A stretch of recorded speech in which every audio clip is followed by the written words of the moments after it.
The ship broke through the clouds, and Director Yuna saw the dead world for the first time. Ice covered everything. Mountains of white stretched to the horizon. No trees. No water. No life. Just endless frozen silence. "Restricted Zone 7, she said quietly. "After all these years, we finally have permission to land." Specialist Taiho stood beside her at the viewing window. His young eyes were wide with excitement. He had studied the old legends since childhood. Stories of a species so dangerous that the ancient Volanthi had erased them from history. Most scholars said these stories were myths. Taiho believed otherwise. "The surface temperature is negative 120 degrees, Taiho reported. "Nuclear winter. Something terrible happened here." Elder Counselor Bora walked slowly to join them. She was old, even by Volanthi standards. Her pale blue skin had faded to almost white over her 3,000 years of life. She represented the Galactic Council on this expedition. Her job was to watch and report. "I remember when I was young," Bora said. "My grandmother told me stories about this place. She called it the Forbidden World. She said monsters once lived here." Yuna turned away from the window. "With respect, Elder, we are scientists. We do not believe in monsters." "Perhaps you should," Bora replied. "The Council did not restrict this zone for 300,000 years without reason." The ship landed on a flat plain of ice. The crew of 20 Volanthi prepared their equipment. They wore heated suits to survive the cold. They carried scanning devices to search beneath the ice. They expected to find ruins, evidence of a primitive civilization that had destroyed itself. They did not expect to find anything important. For 6 days, the team walked across the frozen landscape. They found nothing. The ice was thick, and the scanner showed only rock beneath it. Yuna began to think this expedition was a waste of time. On the 7th day, Taiho found something. "Director," he called over the communication system. "You need to see this." Yuna traveled 2 kilometers to reach his position. Taiho stood at the edge of a small valley. His scanner was pointed at the ground. The readings made no sense. "There is something beneath us," Taiho said. "Something big. And Director, it has power." "That is impossible," Yuna replied. "Nothing could have power after 500,000 years. The readings are clear. There is an energy signature 40 meters below the ice. It is weak, but it is real." Yuna called the full team to the location. They brought drilling equipment and began cutting through the ice. It took 3 days to reach the object. When they finally broke through, they found a door dot. It was made of a metal that their instruments could not identify. The surface was completely smooth, without any sign of damage from time. Strange symbols covered the door, writing in a language that no one recognized. "The Council archives have no record of this writing system," Bora said. She sounded worried for the first time since the expedition began. Yuna touched the door. It was warm. Something inside was generating heat. "We should open it," Taiho said. "We should leave," Bora replied quickly. "We should report this to the Council and wait for instructions." Yuna looked at the door. She had spent her entire career studying dead civilizations. She had opened hundreds of ancient tombs and sealed chambers. She had never been afraid before. But something about this door made her heart beat faster. "The Council gave us permission to explore," Yuna said finally. "We will explore." They found a control panel hidden in the wall beside the door. Taiho studied it for hours. The technology was unlike anything the Volanthi had ever seen. It was more advanced than their own systems. Much more advanced. "I think I understand the basic principles," Taiho said. "The controls respond to touch. Let me try something." He pressed a symbol on the panel. For a long moment, nothing happened. Then the door began to move. Air rushed out from the opening. It was warm and clean. Lights flickered on inside, revealing a long corridor that stretched into darkness. The walls were made of the same strange metal as the door. The air is breathable, Taiho reported. Temperature inside is comfortable. Someone designed this place to last forever. The team entered slowly. Their footsteps echoed in the empty corridor. Every few meters, more lights turned on automatically. The facility was waking up after its long sleep. They walked for nearly an hour before they reached the first chamber. It was enormous.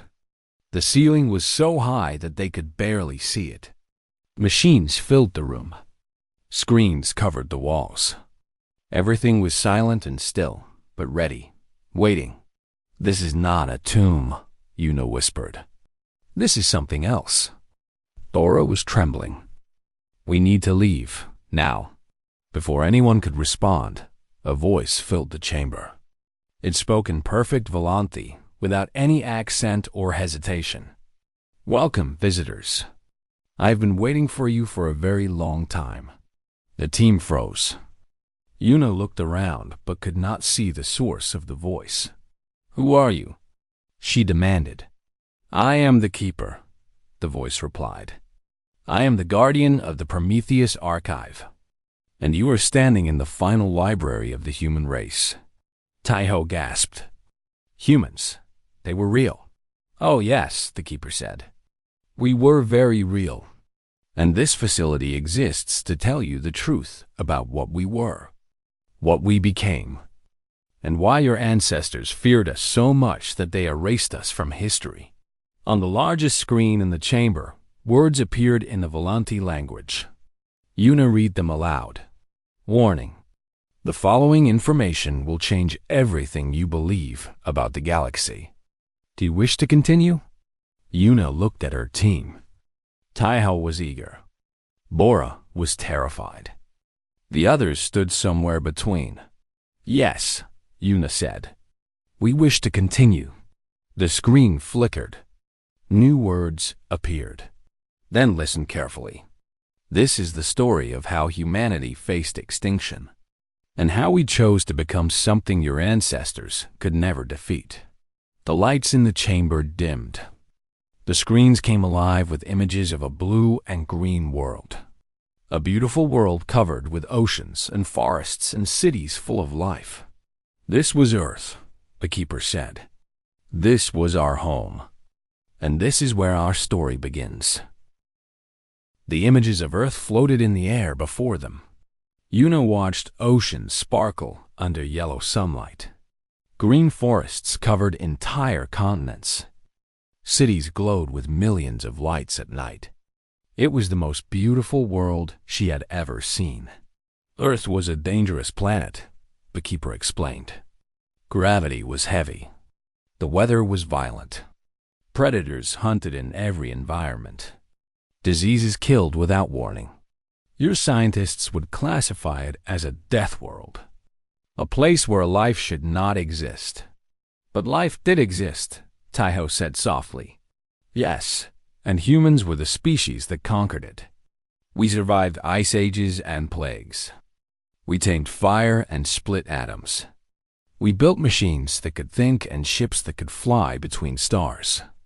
In only 10,000 years, we went from caves to starships. Laura stepped forward. Her fear had changed to anger. The council records say humans were primitive, aggressive animals who attacked peaceful Volanthi explorers without reason.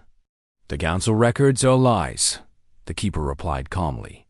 Written by the victors of a war they lost so completely that they had to pretend it never happened. The images changed. Now they showed a different scene.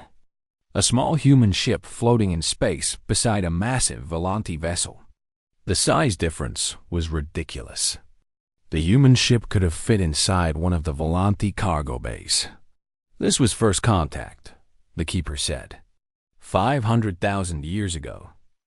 A human exploration vessel encountered a Volanthi patrol ship near the edge of your empire. The humans sent messages of peace. They offered friendship and trade. What happened? Yuna asked. Your ancestors captured the human crew. They studied them like animals. They dissected some of them while they were still alive. They learned that humans were intelligent, but their technology was weak. Their lifespans were short. Their bodies were fragile compared to Volanti. The screen showed medical tables. Human bodies. Volanti scientists working with cold efficiency. Una felt sick. The first Volanti Empire decided that humans were not worth the effort of diplomacy. We were too primitive, too different. Your leaders classified Earth as a resource world. The plan was to remove the human population and use the planet for mining. Integration, Bora whispered. The old word for it was integration, a polite word for slavery and extinction. The keeper agreed. Yes, the Empire sent ambassadors to Earth. They gave humanity a choice. Submit completely and serve the Empire, or face destruction. They gave us 1 standard year to decide. Taiho was taking notes on his device. His hands were shaking. What did the humans do? We tried everything peaceful first. We sent diplomats to negotiate. They were ignored. We offered technology sharing. The Empire laughed at our primitive machines. We even offered complete surrender, asking only that our people be allowed to live as servants rather than be killed. The keeper paused. The screens went dark for a moment. The Empire rejected every offer. They said human surrender was not enough. They wanted human extinction. Our species was too dangerous to be allowed to exist. Even as slaves, we might one day become a threat. That makes no sense, Una said. You said human technology was primitive. It was. But Volanti scientists had studied human biology. They had analyzed human brains. They discovered something that terrified them. Human neuroplasticity was beyond anything they had ever seen. Our brains could adapt, change, and grow throughout our entire lives. We learned faster than any species in the galaxy. Given enough time, humans would inevitably surpass Volanti in every way. The screens lit up again. Now they showed Earth. But this Earth was different. Military vessels filled the skies. Soldiers marched through streets. Factories worked day and night. When humanity understood that peace was impossible, we began to prepare for war. But we knew we could not win normal war. Volanti ships were faster. Volanti weapons were stronger. Volanti soldiers lived for thousands of years, while humans died in less than a century. So what did you do? Una asked. The keeper's voice changed. It became deeper, more serious. We decided to change ourselves. If human bodies were weak, we would make them strong. If human lives were short, we would make them long. If human minds were limited, we would remove those limits. We had 1 year to do what natural evolution would take millions of years to accomplish. The images showed laboratories. Scientists working without rest. Volunteers lying on tables while machines altered their bodies at the cellular level. Project Genesis. The largest scientific effort in human history. Every nation contributed. Every scientist participated. Every resource was dedicated to a single goal. We would transform humanity into something new. Something that could fight the Volanti and win. Genetic engineering? Taiho asked. That was only the beginning. We combined genetic modification with cybernetic enhancement. We rewrote human DNA while adding mechanical systems to human bodies. We developed neural interfaces that let human brains connect directly to computers. We created new organs that could heal any wound. We designed bones stronger than steel. The screens showed the results. Humans who looked almost normal, but whose eyes glowed with soft light. Humans who could lift vehicles with their bare hands. Humans who could calculate complex equations in seconds. We called them the Ascended. The first generation was ready after 8 months. 10,000 volunteers who had survived the transformation process. survived? Boar asked. What happened to those who did not survive? The keeper was silent for a moment. The process was painful beyond description. Not everyone's body could handle the changes. In the first generation, 7 out of 10 volunteers died during transformation. Those who lived became something extraordinary. Those who died became martyrs for humanity's survival. 70% mortality, Una breathed. And people still volunteered. Millions of people volunteered. They knew the alternative was complete extinction. They chose to risk death for a chance to save their species, their children, their future. The images changed one final time. They showed a massive fleet of Volante warships entering the solar system. Hundreds of vessels, thousands of weapons, enough firepower to burn planets to ash. The Empire sent their armada exactly 1 year after the ultimatum. They expected to find a primitive world waiting for slaughter. They expected easy victory. The screen showed human ships rising to meet the invasion. Small ships, strange ships, ships that moved in ways that should have been impossible. Instead, they found the Ascended. And for the first time in 300,000 years of conquest, the Volante Empire learned what fear truly meant. The keeper paused. The chamber was completely silent. Director Una, what you believe about galactic history is wrong. The war that followed First Contact lasted 200 years. It changed the galaxy forever. And when it ended, the victors chose to erase it from memory rather than face the truth of what they had experienced. Una's mind was racing. If humans won the war, where are they now? Where did they go? That answer lies deeper in the archive. Follow me, and I will show you what humanity became. But be warned, the truth is more strange and wonderful than anything you can imagine. Some who learn it are never the same. Una looked at her team. Then she looked at the corridor leading deeper into the facility. Show us everything, she said. The corridor led them to a new chamber. This one was smaller, but filled with holographic displays that showed recordings from 500,000 years ago. The keeper explained that these were memories stored by the last humans on Earth, direct recordings from their minds. You asked how we created victory in a laboratory, the keeper said. Now I will show you. The first recording began. It showed a woman standing in front of a massive machine. She had dark hair and tired eyes. Her white coat was stained with chemicals. Behind her, dozens of scientists worked at computer terminals. I am Dr. Yunji, the woman said to the camera. It is day 112 of Project Genesis. Today, we begin the final phase of human enhancement. The survival of our species depends on what happens in this laboratory. The image expanded to show the entire facility. Hundreds of volunteers lay on medical tables.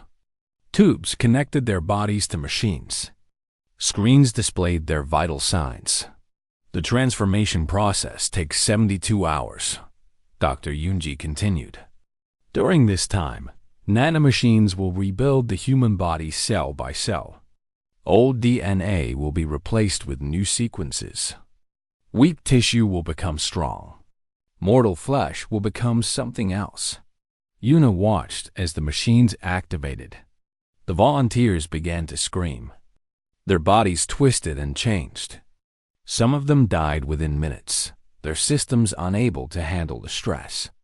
Others survived, their cries slowly changing from pain to something else.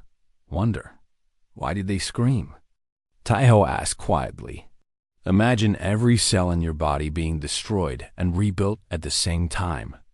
The keeper answered. Imagine your bones dissolving and reforming stronger.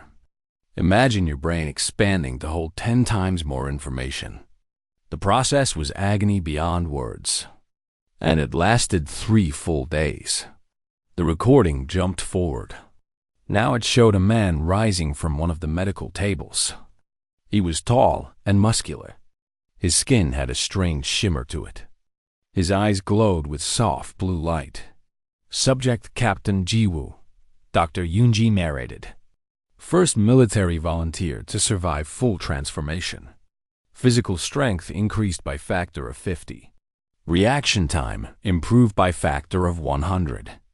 Lifespan estimated at 5,000 years minimum. Neural processing speed now exceeds our best computers. Captain Jiwoo looked at his hands. He picked up a metal bar and bent it like soft clay. He looked at a screen displaying complex mathematics and solved the equations in seconds. Then he began to cry.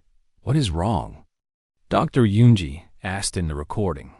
Nothing is wrong, Jiwoo replied. His voice was deeper now, richer. Everything is beautiful.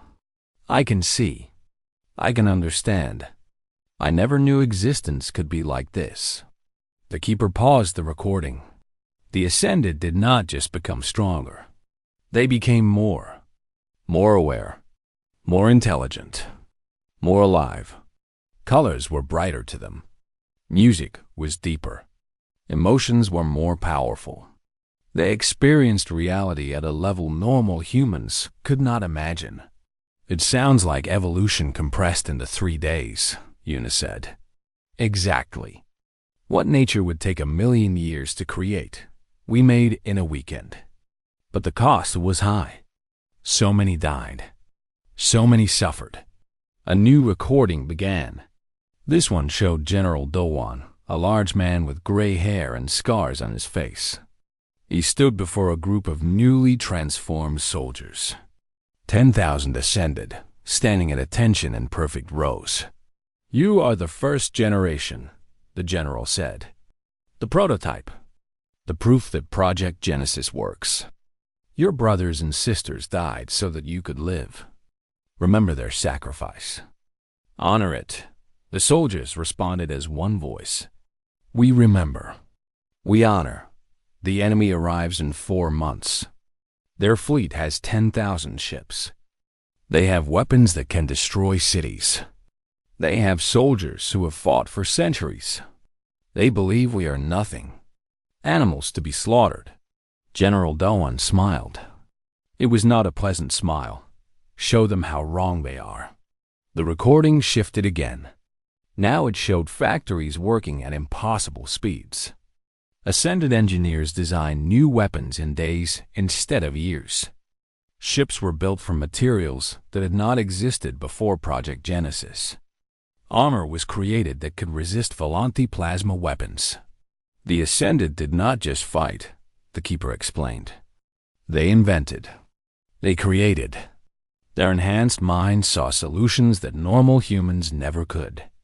In 4 months, they advanced human technology by 500 years. This should be impossible, Bora said. Her voice was weak. No species can develop this quickly. You are correct. No species ever has. Until humanity. We were desperate. We were dying. And in our desperation, we became something new. The final recording of this section began.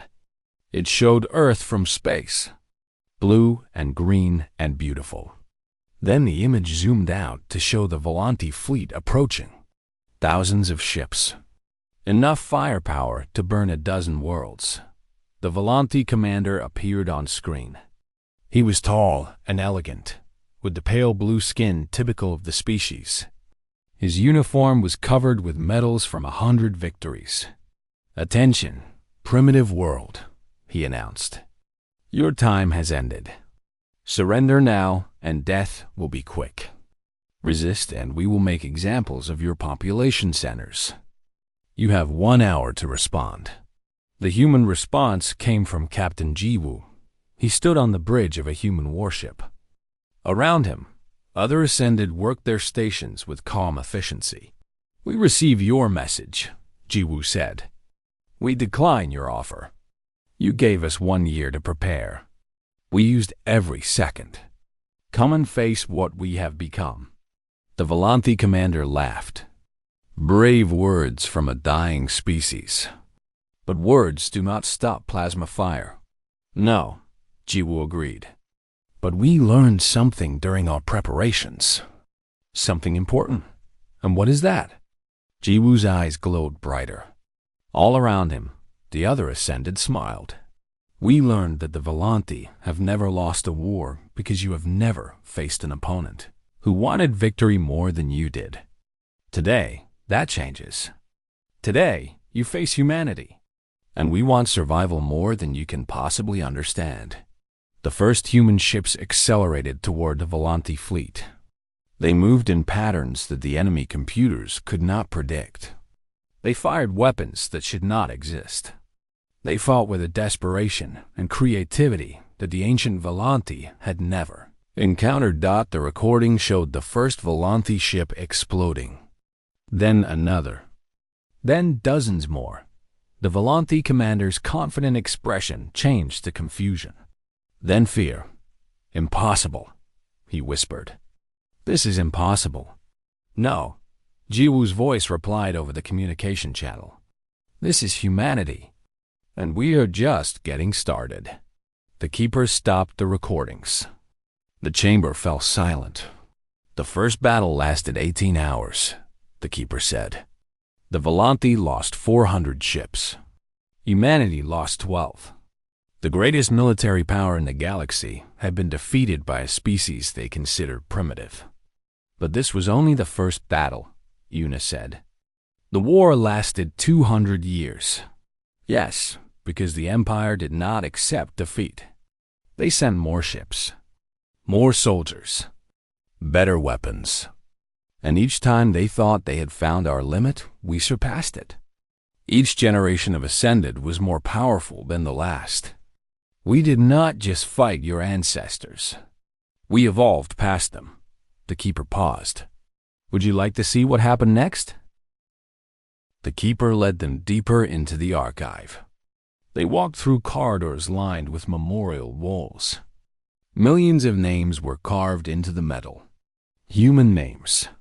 Volanti names. Names from 100 other species that had been drawn into the conflict. The war lasted 200 years, the keeper said. In that time, both sides lost more soldiers than stars in your sky. Entire worlds were destroyed. Civilizations that had existed for thousands of years were erased in single battles. The team entered a war room. Holographic maps showed the galaxy as it had looked 500,000 years ago. Red areas marked Volanti territory. Blue areas marked human space. The map began to move, showing how the borders changed over centuries. At first, the red area was enormous. It covered most of the galaxy. The blue area was tiny. Just one small solar system. Then the blue began to spread. Year 1, the keeper narrated. Humanity defended Earth against the first invasion. Victory, but at great cost. The blue area remained the same size, but glowed brighter. Year 10. Humanity launched its first offensive. We captured 3 Volanti colony worlds. The Empire was shocked. No one had ever taken territory from them. The blue area expanded slightly. Year 50. The third generation of Ascended entered combat. They were stronger than the first generation by a factor of 10. They could survive in space without suits. They could interface directly with ship systems using their minds. The Volanti began to call them demons. The map showed rapid expansion. Blue areas appeared throughout the galaxy. Red areas shrank. Year 100. Humanity controlled 1/4 of the galaxy. We had liberated dozens of slave species. We had developed weapons that the Empire could not counter. Victory seemed certain. Then something changed. The map showed chaos. Blue and red mixed together in patterns that made no sense. Year 150. The Empire made a decision.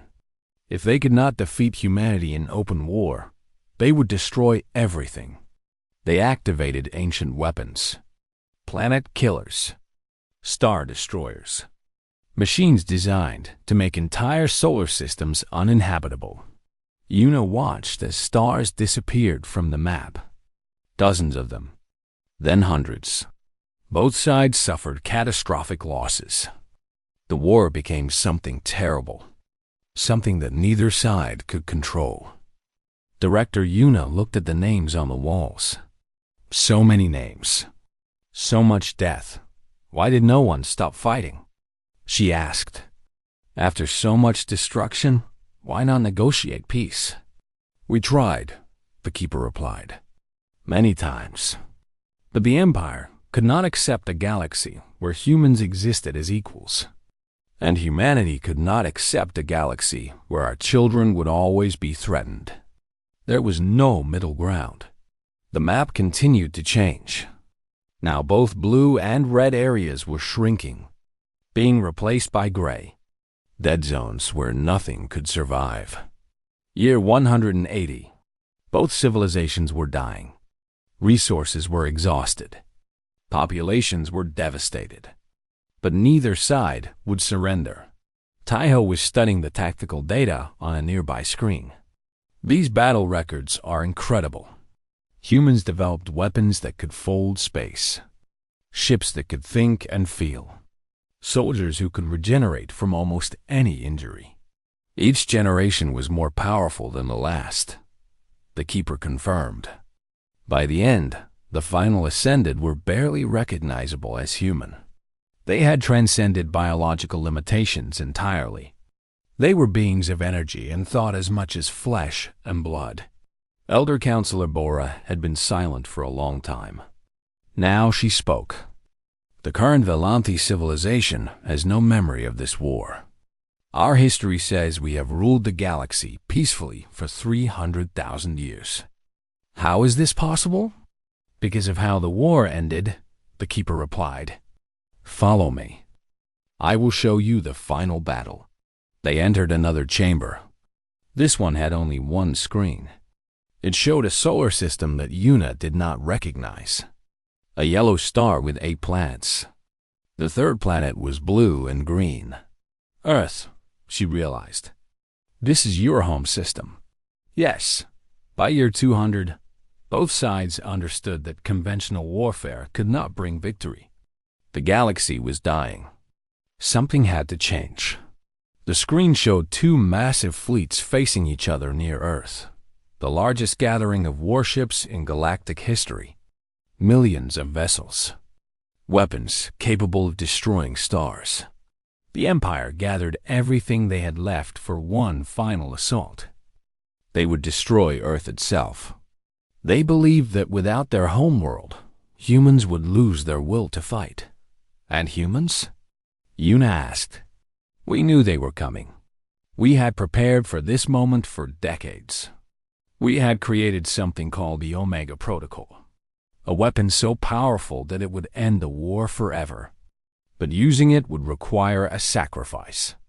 The screen showed a woman standing on the bridge of the largest human ship. She was beautiful and terrible. Her skin glowed with inner light. Her eyes contained stars.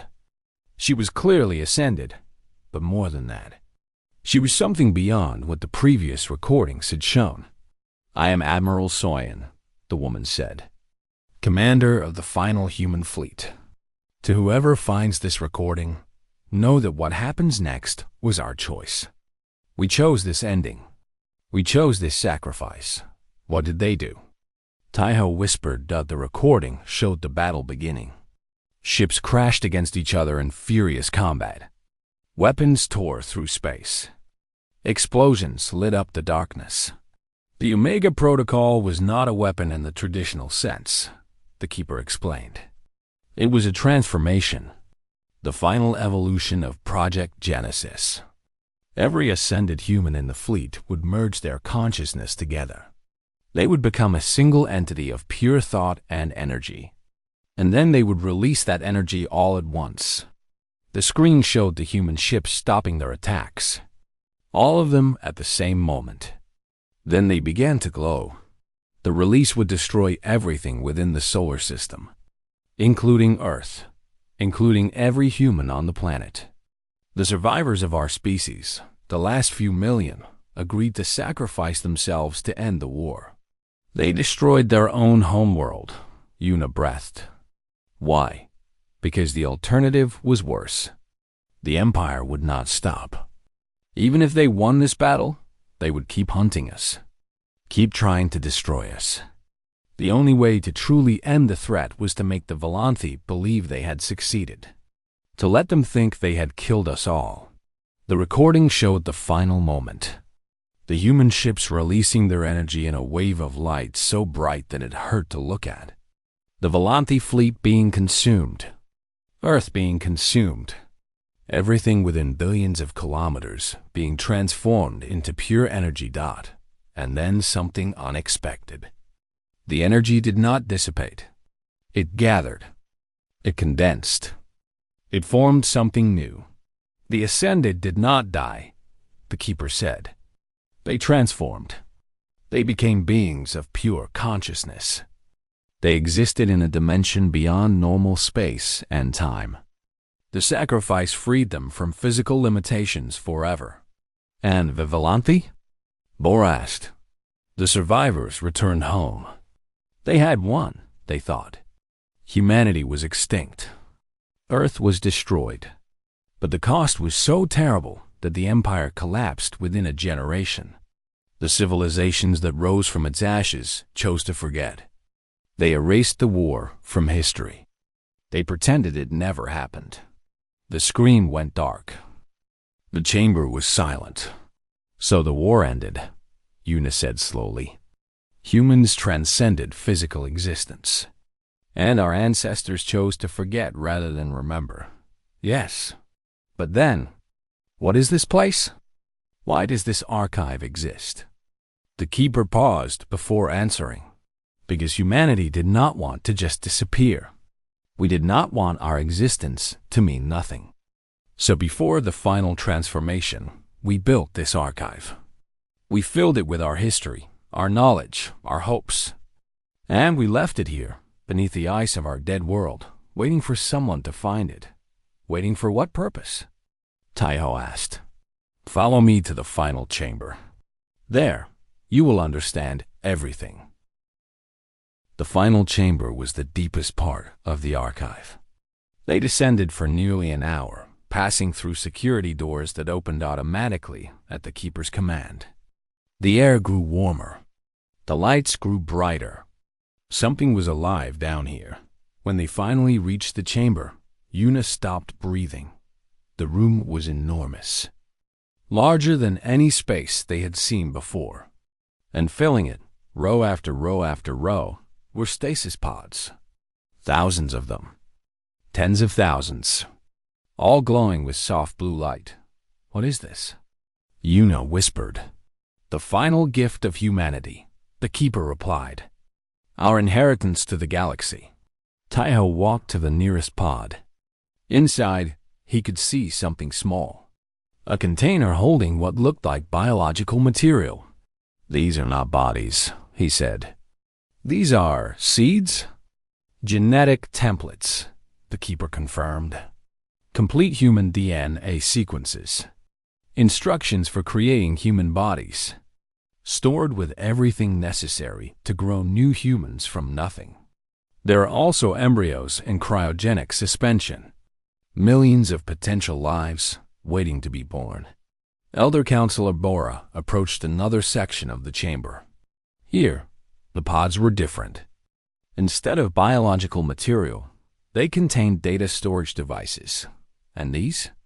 The complete knowledge of human civilization, every scientific discovery, every work of art, every piece of music and literature, every mathematical proof and philosophical theory, everything humanity learned in our 100,000 years of existence.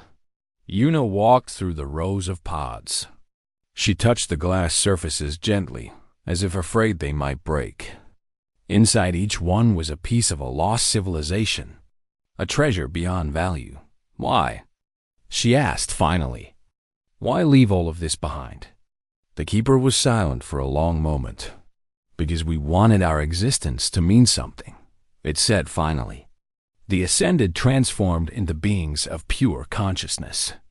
They exist beyond physical reality now. They no longer need bodies or machines or physical knowledge. But they remembered what it was like to be mortal. They remembered the struggle, the fear, the hope. The lights in the chamber changed. Screens activated on every wall. They showed images of the galaxy as it was now, 300,000 years after the war. "We have been watching," the Keeper said. "The Ascended exist outside of time, but they have not forgotten their origins. They have observed the galaxy evolving. They have seen civilizations rise and fall. They have watched the Volanthi rebuild and forget." "Watching but not interfering?" Yuna asked. "We made a choice. Physical existence is important. Mortal life has value. We did not want to become gods who controlled everything. We wanted the galaxy to grow on its own, to find its own path." The screens showed more images. Different species across the galaxy. Some advanced, some primitive, all struggling, all growing. But we also knew that someday someone would come here. Someone would find this archive. And when they did, we wanted to give them a chance. A choice. The Keeper's voice changed. It became warmer, more personal. "Director Yuna, when you entered this facility, your actions were being monitored. Every decision you made was recorded. Every response was analyzed." Yuna felt a chill. "You were testing us." "Yes, this archive is designed to respond differently depending on who finds it.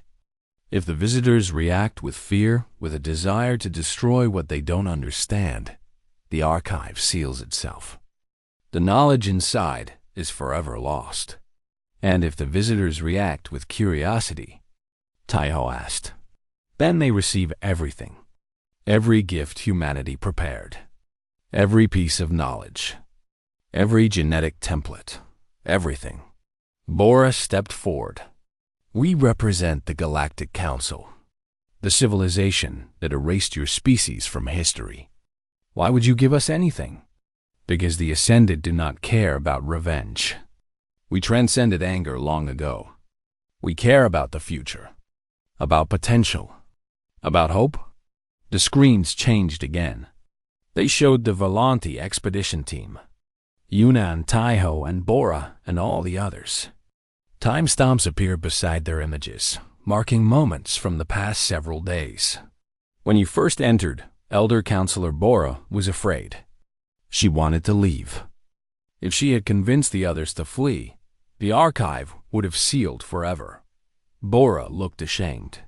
But Director Yuna chose curiosity over fear. Specialist Taiho asked questions instead of making assumptions. "Even as the truth became more frightening, you chose to learn more rather than run away." The Keeper paused. "You passed the test. Humanity's inheritance is yours." The stasis pods began to glow brighter. Screens throughout the chamber activated, displaying scrolling text in the Volanthi language. Data transfer had begun. "What you are receiving will take years to fully understand," the Keeper explained. "Medical technology that can cure any disease. Energy systems that can power civilizations without pollution. Scientific knowledge that will advance your species by thousands of years." "This is too much," Yuna said. "We cannot accept this. It is not a gift with conditions. It is an inheritance. What humanity learned belongs to all intelligent life. Use it wisely. Use it for good. That is all we ask." Taiho was already reading the incoming data on his device. His eyes were wide with wonder. "Director, this is incredible. Theories we haven't even imagined. Technologies we thought were impossible. This will change everything." The Keeper spoke one final time. "There is one more thing. A message from the Ascended to whoever inherits our knowledge." The screens cleared. New words appeared. "We did not boast about what we could become. We simply became it. Now, we offer you the same choice. You can remain as you are, safe, comfortable, limited, or you can grow, change, transform, become something greater than you ever imagined. The choice is yours. The potential is yours. The future is yours. We will be watching, not to judge, not to interfere, but to hope, because hope was always humanity's greatest strength. And now we pass it on to you. The lights in the chamber returned to normal. The data transfer continued in the background. The team stood in silence, overwhelmed by what they had received. Finally, Una spoke. We need to report this to the council. This changes everything about our understanding of history, of ourselves. They will not believe us, Boris said quietly. Then we will show them proof. We will bring them here. We will let the Keeper explain, just as it explained to us. Taiho looked up from his device. Director, some of this data describes genetic enhancement procedures, similar to what humanity used for Project Genesis. We could potentially... I know, Una interrupted. But that discussion can wait. For now, we document everything. We preserve everything. We make sure this knowledge survives. As they prepared to leave the final chamber, the Keeper spoke one last time. Director Una, one question before you go. Yes? What will you tell your people about humanity? What story will you tell? Una thought carefully before answering. I will tell them the truth. That humanity was a species that refused to accept extinction. That when given 1 year to survive, they used every second of it. That they created victory in a laboratory and transformed themselves into something new. And that even after transcending physical existence, they still cared enough about the future to leave their knowledge behind for others to find. She paused. I will tell them that humanity did not boast about what they could become. They simply became it. And now they have given us the chance to do the same. The Keeper was silent for a moment. Then, softly it said, Thank you, Director. That is a good story. A true story. As the team walked back through the archive, back toward the frozen surface of Earth, none of them noticed the slight change in the air. A warmth that had not been there before. A presence that seemed to surround them with something that felt remarkably like approval. Somewhere beyond the visible universe, something that had once been human watched the visitors leave. And for the first time in hundreds of thousands of years, it felt something it had almost forgotten how to feel. Pride, not in what humanity had been, but in what the galaxy might become. The inheritance had been passed. The future was just beginning.